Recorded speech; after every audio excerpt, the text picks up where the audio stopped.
Hi, little one. I'm Cozy Bear. Tonight, deep in a moonlit forest, a tiny wind named Wren wants more than anything to sing the whole forest to sleep. Let's find out if she can. Snuggle up. Here we go. Have you ever heard the wind at night? Not the loud, rushing kind that rattles windows and bends trees. The other kind, the soft kind, the kind that moves so gently through the leaves that you have to hold your breath just to hear it. The kind that sounds almost like someone singing. That wind has a name. Her name is Wren. Wren was the youngest wind in the whole wide sky. She was small, just a breath really, a single exhale of the night air. And she had been given one very important job: to sing the forest to sleep. Every night, the forest waited. The rabbits in their warrens, the birds tucked into their nests, the foxes curled in their dens, all of them waiting for the wind's lullaby to tell them it was safe to sleep. But every time Wren tried to sing, something went wrong. She blew too hard, and the branches crashed together like someone slamming a door. She blew too fast, and the leaves hissed like an angry kettle. She twisted the wrong way, and a pine cone fell from the tallest tree with a thud that startled every sleeping creature for miles. "That's not a lullaby," said Wren miserably. "That's just noise." She settled, sulking, in the high branches of an oak tree and watched the forest. The rabbits were still awake. The birds were still peeking out. The foxes were still waiting. And the night was ticking on. After a while, Wren drifted down to where a small stream ran through the roots of the forest. The stream was always talking, a low, continuous murmur that seemed to say the same thing over and over, in a language made entirely of water. "How do you do it?" asked Wren. "Make that sound, the one that makes everything feels slow." The stream didn't stop moving. It just answered as it went. "I don't make the sound," it said. "The sound makes itself. I just go. Over this stone, around that root, down into that hollow. I don't think about the sound at all. I just go where I'm going, and the sound comes with me." Wren thought about this. "But what if you go the wrong way?" The stream laughed, a soft, liquid laugh. "There is no wrong way," it said. "There is only the way you haven't tried yet." Wren rose back up into the canopy and found the oldest tree in the forest, an oak so ancient its roots had grown down into the memories of the earth. "Old oak," said Wren, "what makes a good lullaby?" The oak tree was quiet for a long time, long enough that Wren thought he might have fallen asleep himself. But then slowly, the way very old things speak, as if each word costs something, he said, "Steadiness, said Wren. "The same sound," said the oak, "again and again and again. Not exciting, not surprising, not new. Just there, the way I am always here, the way the stars are always there, the way morning is always coming." "Steadiness," he said again, "is the most comforting sound in the world, because it means nothing bad is happening. Everything is continuing. You can let go now." That is what a lullaby says, not in words, in sound, in steadiness. Wren was very quiet. She had never thought about it that way. She rose from the oak tree into the cool night sky. She hovered there for a moment, high above the forest, looking down at all the creatures still waiting to sleep. And this time, she didn't try to make a sound.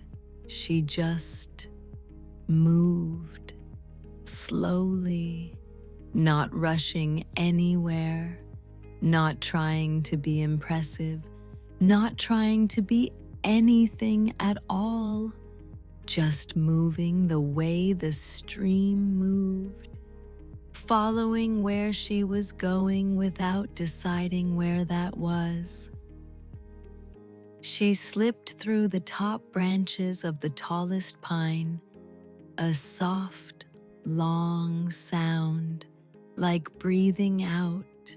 She curled down through the middle trees, brushing the undersides of the leaves, a gentle, papery sound, like turning the page of a very old book. She settled into the grass at the forest floor, barely moving the blades, a sound so soft it was almost not a sound at all, almost just the absence of silence.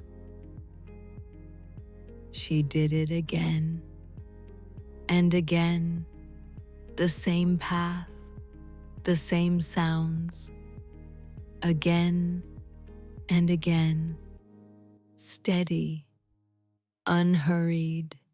There, in his warren beneath the roots, a rabbit twitched his nose, listened, and closed his eyes. In her nest in the silver birch, a small bird tucked her head deeper under her wing.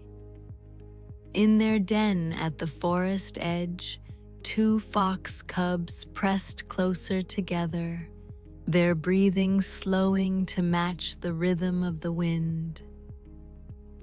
One by one, like candles being gently blown out, not extinguished, just lowered.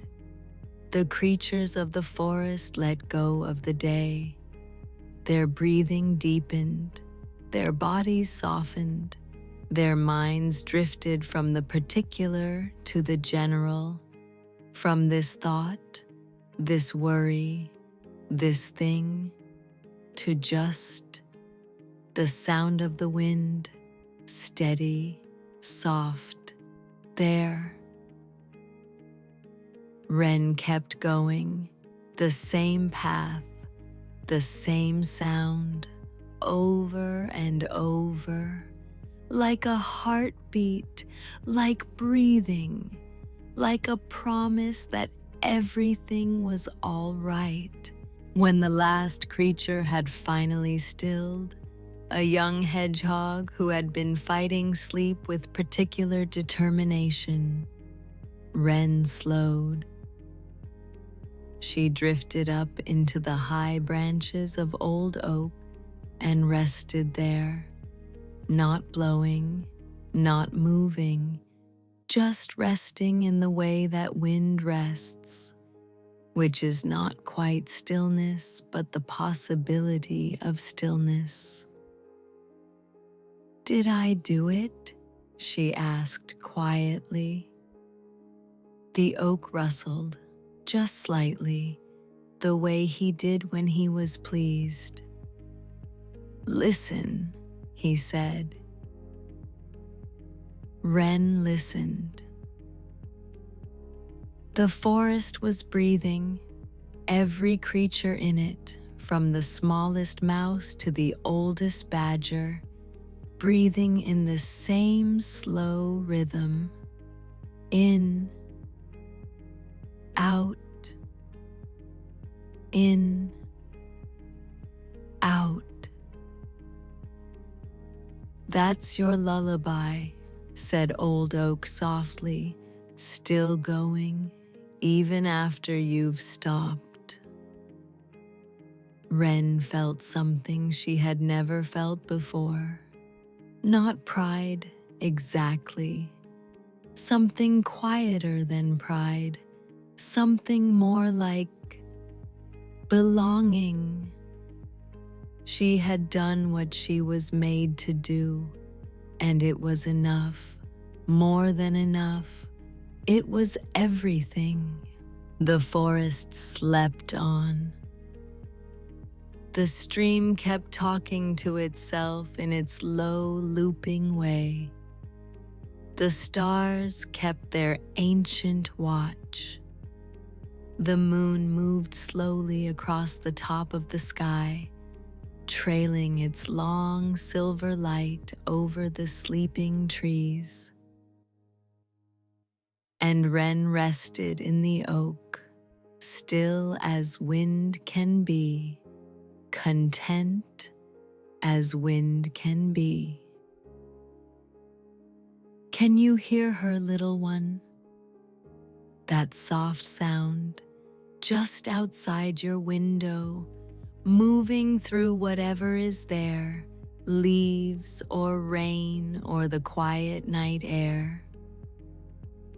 That's Wren, doing the same thing she always does, the same gentle path, the same soft sound, steady, just for you. Breathe with her now, in, out, in, out. Let her carry you all the way to sleep. And that, little one, was tonight's story. Cozy Bear hopes you have the most wonderful, magical dreams tonight. See you next time. Good night.